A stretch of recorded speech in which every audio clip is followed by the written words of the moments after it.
타이완이 중국 것이 되면 그러면 타이완에 중국 해군 기지가 들어올 거 아닙니까? 그러면 태평양은 중국 것이 되는 겁니다. 그러면 대한민국은 어떻게 할 거냐는 거예요. 중국을 무시하고 그냥 미국하고만 어떻게 한다? 그럴 수 없죠.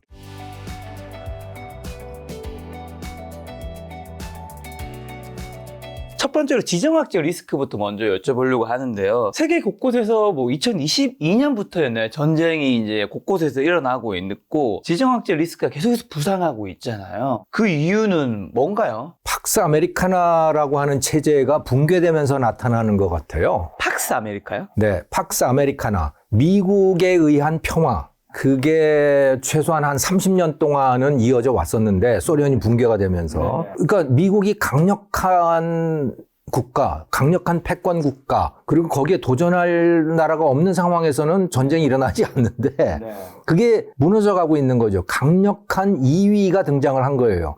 중국이라고 하는 2위가 등장을 했고 미국이 중국을 견제하려고 하다가 보니까 그 전까지는 전 세계적으로 조금씩 군사력을 분산 배치해 놨단 말이죠. 그렇죠. 그걸로 평화를 유지를 했는데 그렇죠. 한국에도 있고 다른 나라에도 예, 미군들이 중동에도 있죠. 있고 아프가니스탄에도 있고 뭐 곳곳에다가 배치를 해놨잖아요. 그런데 이제 중국이 너무 강력해졌고 중국이 이 동아시아에 가하는 위협이 너무 세지다 보니까 미국으로서는 이쪽으로 병력이나 여러 가지를 빼야 되는 상황이 된 거예요.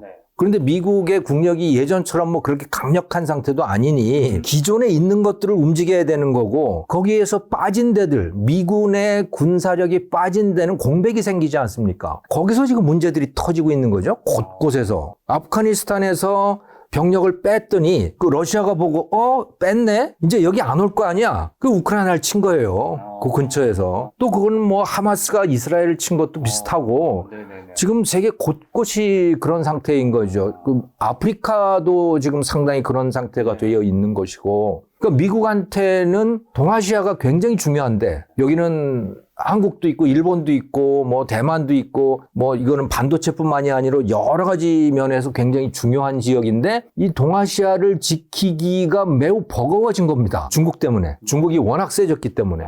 그럼 궁금한 게 중국이 몇 년 전만 해도 이제 미국을 따라잡을 것이다. 그렇게 보는 전문가도 많았는데 요즘에는 중국이 굉장히 좀 많이 좀 무너졌잖아요. 그렇죠. 그러면 이런 미국의 힘이 이제 더 그 격차가 벌어지니까 이게 시간이 조금 지나면 다시 미국이 이제 월등한 1위가 되는 거니까 이런 전쟁이나 이런 지정학 리스크가 좀 사그라들 수도 있는 건가요? 그거는 아니라고 봐요. 그것도 아니에요. 그러니까 중국이 사그러졌다고 하지만 더 이상 못 올라가는 거지. 그 꼬꾸라지는 건 아니잖아요, 지금. 네. 그러니까 미국의 경제력으로 따지면 미국의 한 70% 수준에서 더 못 올라가고 있는 것이죠. 지금 중국이 미국의 경제력으로 치면 한 70% 정도 돼요? 예. 그럼 엄청난 거 아닌가요? 엄청난 거죠. 예전에 비해서 보면 그거는 뭐 한 5% 정도밖에 안 되다가 지금 70%까지 올라왔으니까 어마어마한 덩치가 된 거죠. 혹시 한국은 미국이 몇 퍼센트 정도 되나요? 예, 미국이 25조 달러고 우리가 1.7조 달러니까 얼마입니까? 한 7%? 차이가 좀. 예, 그렇죠. 그러니까 중국이라는 나라가 어마어마한 덩치가 된 겁니다. 그런데 그 중국이 그냥 단순히 경제력의 문제가 아니고 이제 군사적으로도 강력해졌잖아요. 근데 사실은 뭐 객관적인 지표만 놓고 본다면 아직도 미국의 군사력에 비해서 중국의 군사력이 상대가 안 돼요. 그 전체적으로 놓고 보면 예를 들어서 항공모함만 하더라도 미국이 11척이거든요. 그러니까 항공모함이 굉장히 중요한 의미를 가지잖아요. 근데 중국은 이제 2척이 확실하고 3척이냐 아니냐 사실은 나머지 1척이 제대로 작동을 하는지 안 하는지도 잘 알 수 없는 그런 상태예요. 그리고 그 항공모함의 기능도 상당히 떨어지는 거죠. 네. 미국 항공모함 유명하죠. 그렇죠.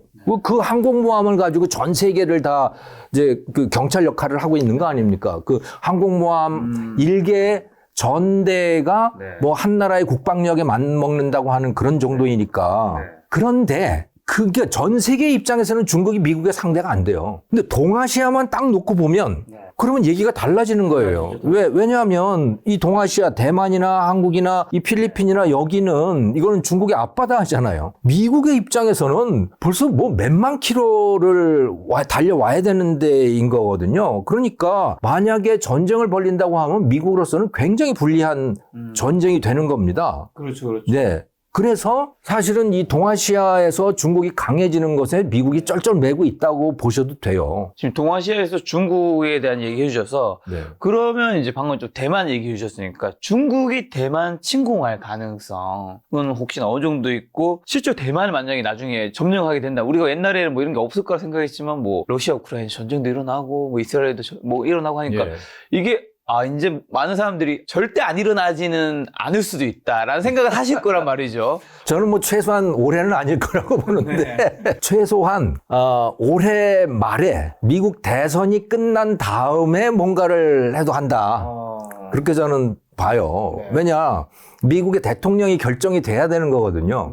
만약에 트럼프가 대통령이 된다면 그러면 중국으로서는 완전히 이제 판이 달라지는 겁니다. 왜냐 트럼프는 남의 나라를 지켜주고 싶은 생각이 별로 없는 사람이에요. 없죠. 예. 뭐 대만 아니 네가 뭐 중국한테 잡혀 들어가든 안 잡혀 들어가든 그 우리하고 무슨 상관이냐. 그렇죠. 미국은 중국하고 장사만 하면 되는 거야. 그리고 중국이 미국 물건 많이 사가면 되는 거지. 뭐 타이완이 뭐 어쩌고 됐든 그거는 뭐 알 바 아니야. 그리고 오히려 이 타이완 이 친구들 아주 괘씸하네? 이런 생각을 갖고 있어요. 왜냐? 반도체라고 하는 거는 미국이 만들었지 않냐. 미국의 실리콘밸리가 바로 반도체의 고향인데 그 실리콘이 반도체잖아요.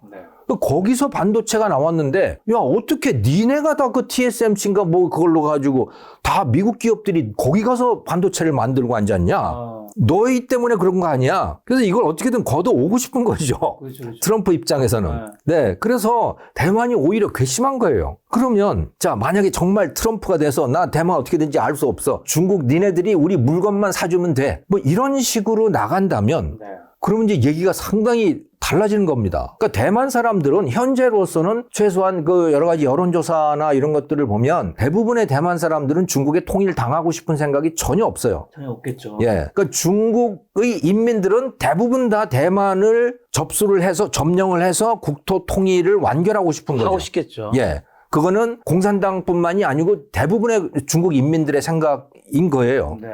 그런데 지금은 대만 사람들이 그렇게 당하고 싶지 않으니 전쟁을 할 수밖에 없는 거죠. 이걸 접수를 하려면 중국으로서는. 그런데 대만이 그렇게 버틸 수 있는 이유는 뒤에 미국이 있기 때문인 거예요. 그렇죠. 근데 미국이 나 모르겠어. 너희들 뭐 그렇게 되든 말든 내가 알 바 아니야 라고 하면 그러면 대만 사람들도 태도가 달라질 거 아니에요. 전쟁을 할 수는 없잖아요. 지금은 미국이 받쳐주니까 설마 너희가 전쟁하겠어? 또는 전쟁을 하더라도 너희도 치명상을 입지? 라는 생각을 가질 수 있잖아요.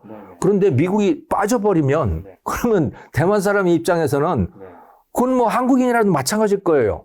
그러면 야 중국하고 전쟁을 벌릴 수는 없잖아. 그냥 맨몸으로 벌리는 건데 그럼 먼저 가서 엎드릴 가능성도 굉장히 많습니다. 실제로 그러면 만약에 중국이 대만을 어쨌든 차지하게 되면 어떻게 되는 거죠? 무시무시한 거예요. 그러면 이제 반도체를 차지하는 거잖아요. 아니요. 저는 반도체는 아닐 거라고 봐요. 반도체는 트럼프가 된다고 하더라도 어떻게든 가져간다고 봅니다. 대만 반도체의 핵심은 반도체 공장이 아니고요. 공장은 가져갈 수 있을 거예요. 그렇죠. 그걸 뭐 폭파시킬지도 모르겠지만 그 중국에 넘어가기 전에 폭발을 시킬 수도 있는데 그 사실은 반도체 장비가 문제가 아니고 사람이 문제인 거죠. 그냥 단순한 사람만도 아니고 네트워크입니다. 그러니까 이게 거대한 서플라이 체인이 대만으로 하여금 위대한 반도체 생산국으로 만들어 놓은 거거든요. 사람만 빼간다고 해서 되지가 않아요. 그러니까 중국이 이미 대만으로부터 사람들을 굉장히 많이 빼갔어요. 지난 한 2, 3년간은 못 빼갔지만 그 이전에 이미 2000년대부터 그 대만의 반도체 인력들을 굉장히 많이 스카웃을 해갔습니다. 그럼에도 불구하고 해결이 안 되는 거예요, 중국이. 왜? 이게 그냥 똑똑한 사람 한두 사람 데려간다고 되는 게 아니고 네트워크가 있어야 되는 거거든요. 그럼 대한민국도 한국의 삼성 파운드리가 대만의 TSMC를 저렇게 못 당하고 있는 이유가 그런 거대한 네트워크가 없는 거예요, 우리는. 그냥 뭐 우리가 예를 들어 5나노짜리 반도체를 할 수 있다. 그 GAA라고 하는 공법을 가지고 우리 그거 이미 만들었다. 그럼 만들었어요. 그런데 그거는 실험실 수준인 거예요. 이게 비즈니스가 되려면 양산이 되고 원가가 낮아져야 되고 그러려면 수율이라고 하는 게 굉장히 높아져야 되는 거거든요. 성공률이. 근데 버리는 게 너무 많아요. 지금 중국이 7나노짜리를 만들었다고 하는데 그 수율이 형편없는 상태라고 보시면 돼요. 자, 그런데 그 대만의 이 반도체 인력 네트워크를 미국이 가만히 내버려 둘까? 그거는 절대로 못 넘긴다.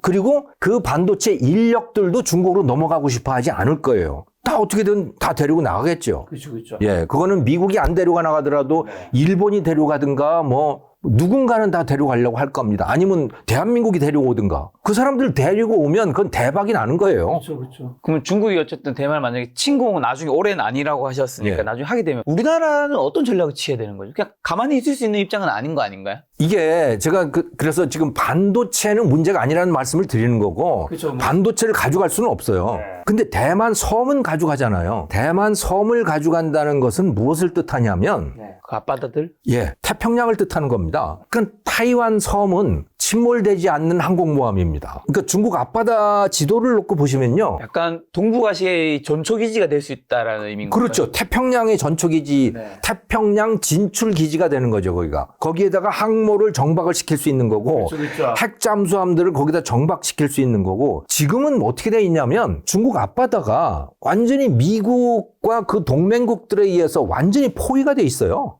일본에서부터 시작해서 류큐 열도 뭐 쭉 와서 타이완, 필리핀, 인도네시아, 말레이시아, 싱가포르 뭐 해가지고 완전히 미국한테 막혀 있어요, 중국은.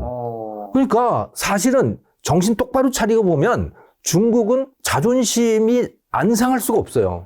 야, 네가 뭔데 내 앞바다를 이렇게 완전히 그냥 싹 다 막아놓고 있냐. 그런데 타이완이 중국 것이 되면 그러면 타이완에 중국 해군 기지가 들어올 거 아닙니까?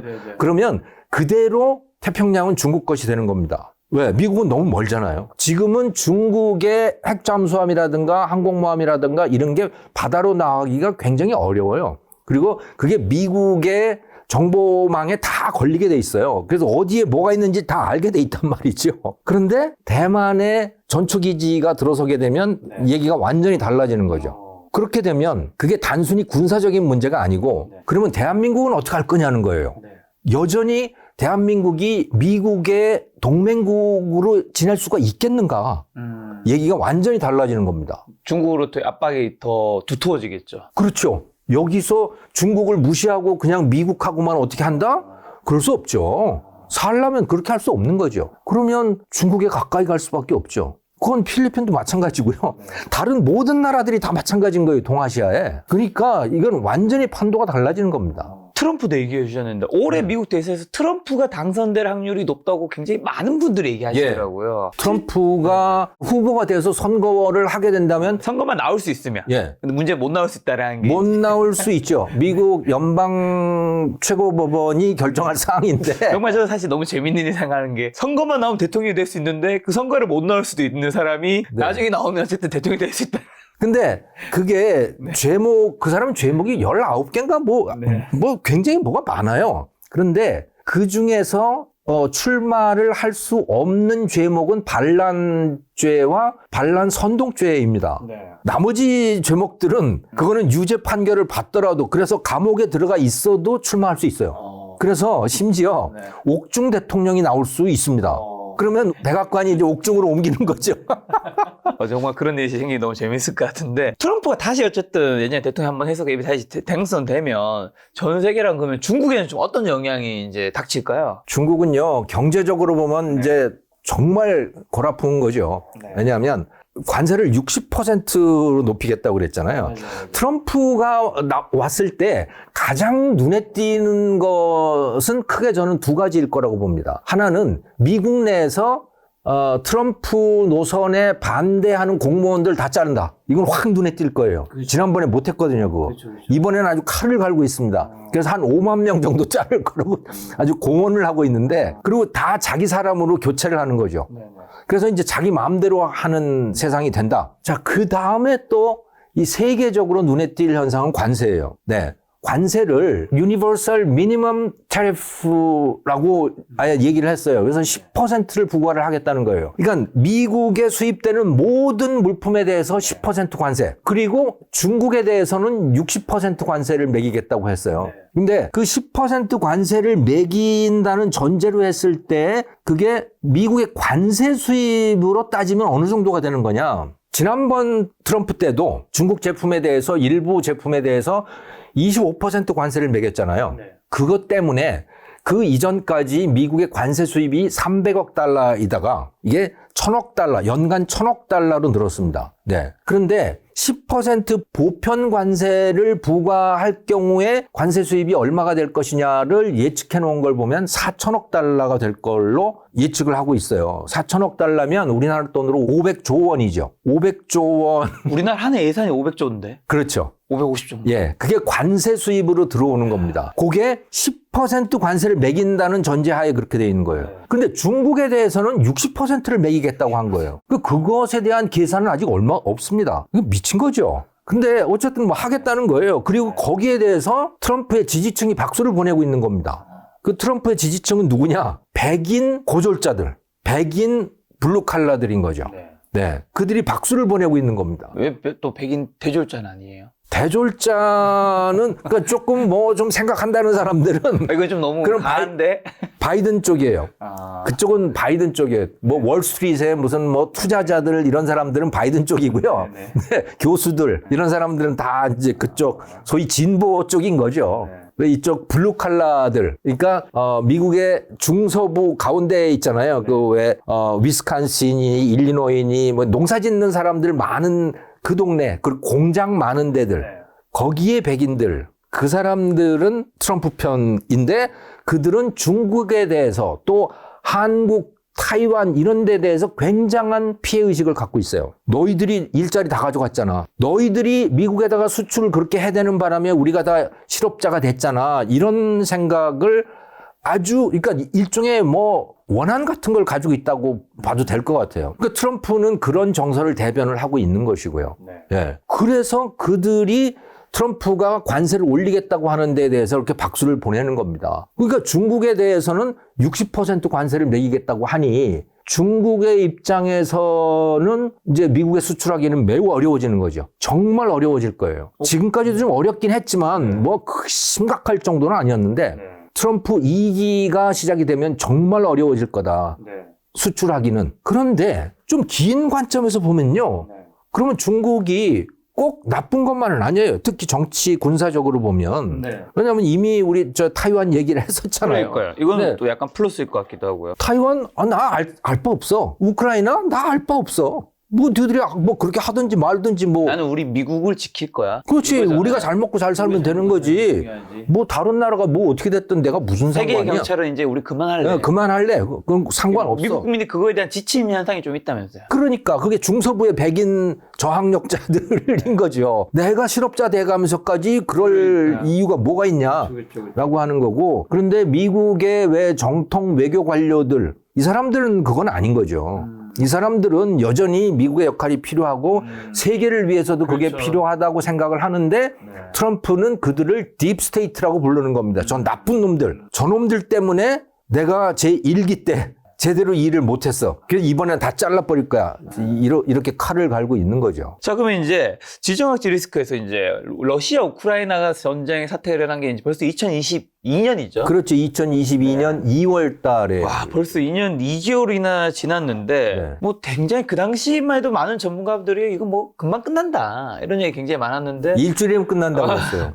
근데 지지부진하게 굉장히 지금까지 흘러왔단 말이죠. 그 네. 이유가 뭐고 앞으로는 어떻게 좀 될까요? 지지부진해진 이유는 푸틴의 예상과 달리 우크라이나 사람들이 너무 잘 싸워준 거예요. 그렇죠. 사실은 뭐 그냥 들어가면 끝날 거라고 생각을 한 거죠. 많은 사람들 왜냐면 예. 러시아가 강국이니까. 러시아하고 우크라이나하고 군사력 뭐 비교가 안 되잖아요. 그런가요? 비교가 안 되는 데다가 어차피 뭐 우크라이나 사람들이 그 상당수가 그 원래 뭐 러시아 국민들이었잖아요. 뭐 그게 러시아 연방 속에 들어 있었으니까. 그러니까 뭐 금방 끝날 거라고 봤는데 뜻밖의 우크라이나 국민들이 엄청나게 저항을 했고 또 전투를 잘한 거예요. 전투를 잘했고 특히 생각도 못했던 그런 이 드론 같은 것들 있잖아요. 이 드론을 자기들이 자체적으로 뭐 우물쭈물 만들어서 그야말로 급조해서 만드는 것들이죠. 그런 것들 가지고 러시아 탱크를 갖다 부시고 막 이런 상황이 돼버린 거예요.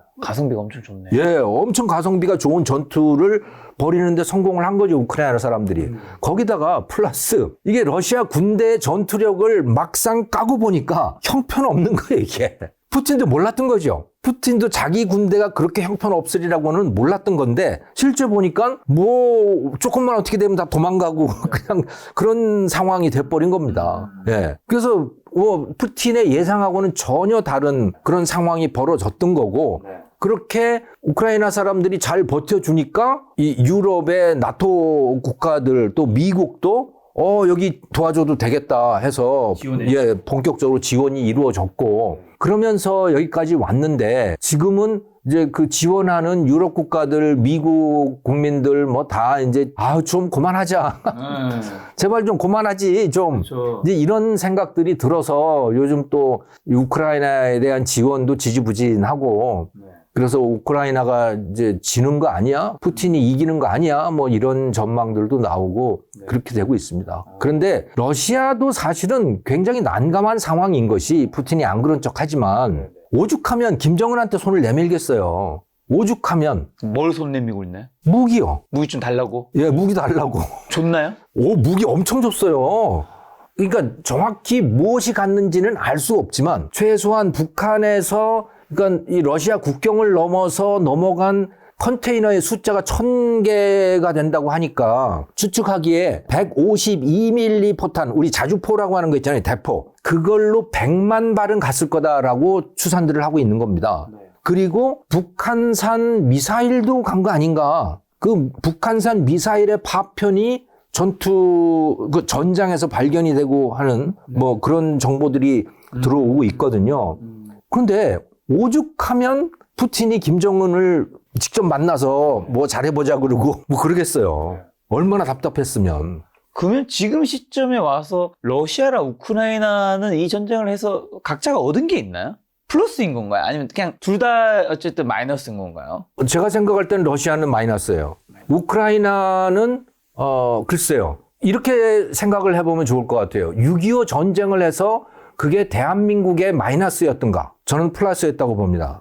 6.25 전쟁 덕분에 대한민국은 경제 발전을 할 수 있었어요. 그때 그러니까 정신무장을 확실하게 한 거예요. 그렇죠. 뭐 안타까운 일은 있었지만 어쨌든 그 많은 사람이 죽었지만 디딤돌을 토대로 그걸 디딤돌로 해서 이게 내가 지키려고 하는 국가이구나 라고 하는 걸 확실하게 알게 된 거예요. 그 이전까지 우리가 뭘 지켜야 되는지를 몰랐던 거예요. 이게 김일성을 지켜야 되는 건지 이승만을 지켜야 되는 건지 이게 뭐 어디야? 소련하고 잘해야 되는 건지 미국하고 잘해야 되는 건지 굉장히 혼란스러운 상황. 지금은 완전 확실해졌죠. 그렇죠. 6.25 끝나고 나서 그게 확실해졌던 거고 방향이 분명해졌던 거거든요.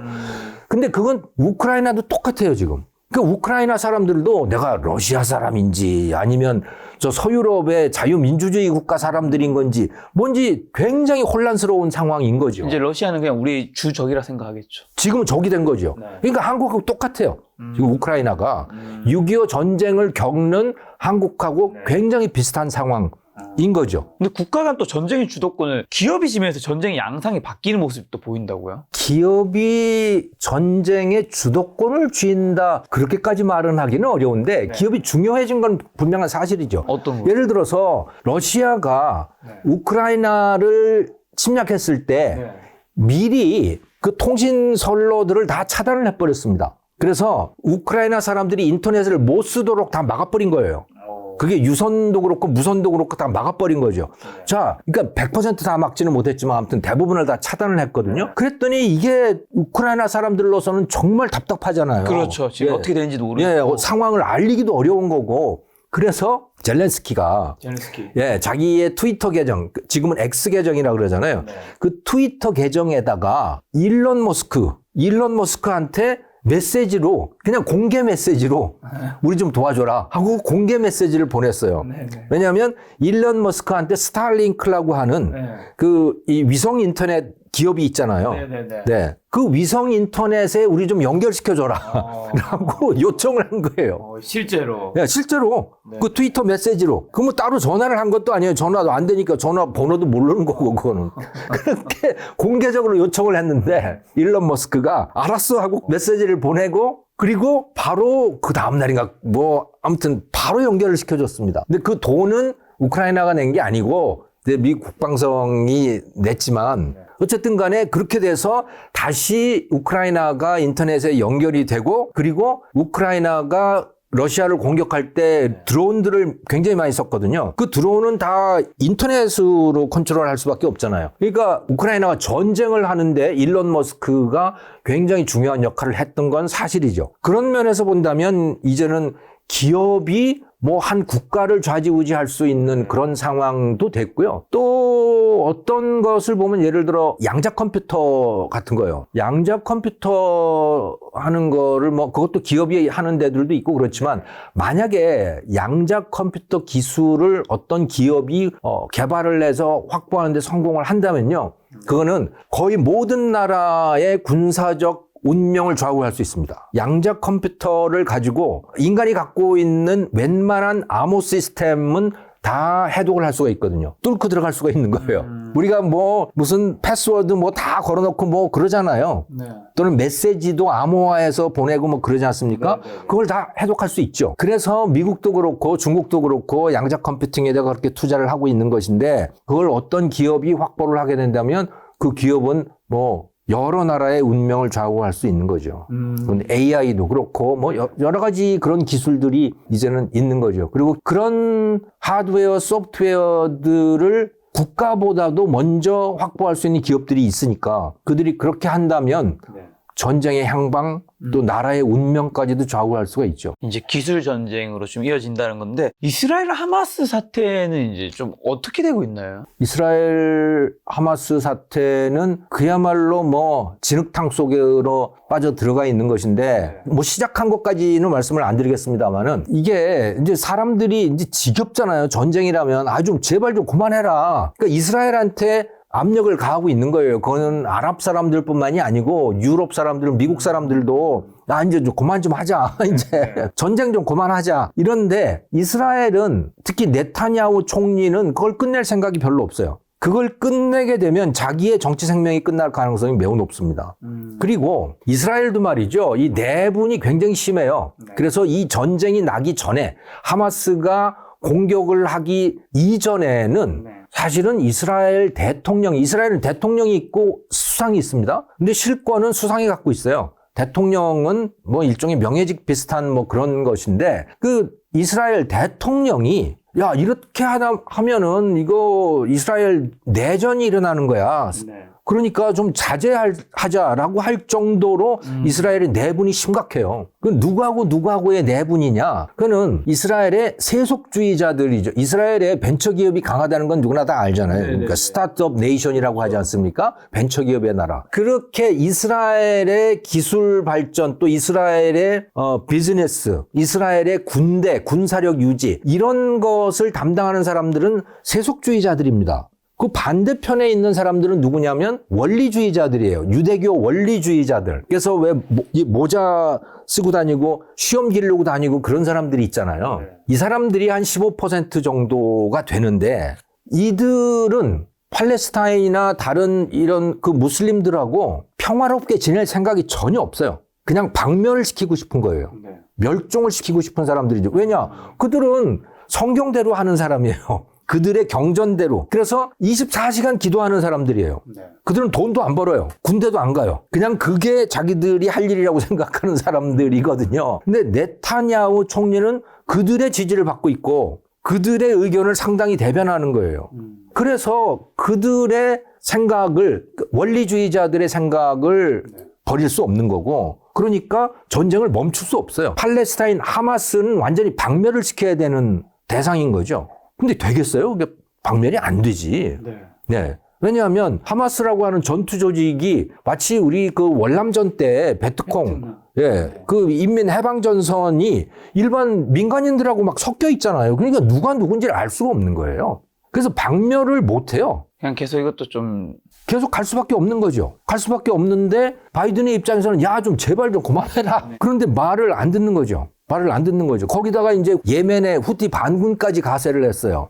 그래서 그 수에즈 운하를 통과하는 그 선박들을 이제 공격하기 시작했잖아요. 그 사람들이. 그들도 아주 신났어요, 지금. 예. 그러니까 지금까지 말이죠. 중동의 전투 조직들이 굉장히 많거든요. 이들은 전쟁을 해야 돼요. 그래야 살 수 있어요. 근데 평화 무드가 오잖아요? 그러면 그들은 사라지는 거예요. 그렇죠. 먹고 살기 힘들겠죠. 예. 그런데 하마스 전쟁이 나기 이전에는 평화 무드로 가고 있었던 거예요. 그래서 사우디아라비아하고 이스라엘하고 뭐 서로 국교 정상화를 한다고 그러고 이집트하고도 그러고 있고 뭐 그 완전히 평화 무드로 가고 있었거든요. 그리고 예멘에서도 내전에서 평화 협상이 이루어지고 뭐 그런 상태였다고요. 휴전 협상이 이루어지고. 그러니까 후티 반군 같은 이런 전투 조직들은 이제 설 땅이 없어진 거예요. 그런데 고맙게도 전쟁이 터져준 거지. 그리고 명분도 좋잖아. 나는 저 이스라엘을 가서 공격할 거야. 그래서 이스라엘로 들어가는 배를 공격한다는 거 아닙니까? 근데 그 배가 이스라엘로 들어가는지 어디로 들어가는지 알 게 뭐예요? 그걸 뭐 신고하고 다니는 것도 아니고. 그래서 이게 상당히 이제 그 곤경에 처해 있던 후티 반군이 이제 때를 만난 거죠. 그런데 거기다가 더욱더 그야말로 물을 만나게 된 것은 미국과 영국이 공격을 해주고 있네요. 그 후티 반군을. 자, 그러니까 후티 반군의 입장에서는요, 자기가 완전히 영웅이 잔다르크처럼 된 거예요. 내가 미 제국주의자, 영국 저 제국주의자들을 상대로 해서 내가 이 무슬림을 대표해서 전투를 벌이고 있는 거예요, 지금. 신나는 거죠. 그래서 뭐 거기 자원하는 사람도 더 많이 늘어났고요, 반군에. 그 뭐 금전적인 지원도 굉장히 많이 이루어지고 있을 겁니다. 뭐 알게 모르게. 쉽게 안 끝나겠네요. 쉽게 안 끝나요. 그렇다고 미국이 또 가만히 있을 수도 없잖아요. 아니 그 수에즈 운하 지나다니는 배를 공격을 하는데 그걸 또 어떻게 할 거예요? 가만히 보고 있을 수도 없잖아. 안 그러면 그 저쪽 남아프리카의 그 희망봉을 다 돌아서 다녀야 되는데 그건 또 보통 일이 아니거든요. 그러니 이제 미국이나 영국 또 이 서방 국가들의 입장으로서는 이러지도 저러지도 못하는 상황이 된 거고 중동의 전투 조직들은 신나는 상황이 된 거고 그런 지경으로 가고 있는 거죠.